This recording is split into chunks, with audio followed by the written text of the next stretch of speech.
Hello, I show you how to hard reset on Huawei U5. Turn off the phone. Next, press and hold the power button and volume up key for a few seconds.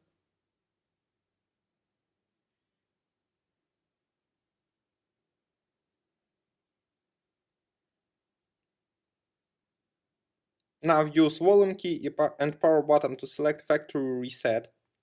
Then choose yes.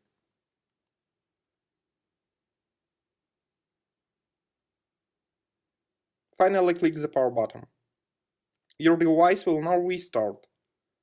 Successfully, the hard reset is completed now. Subscribe to our YouTube channel and rate the video.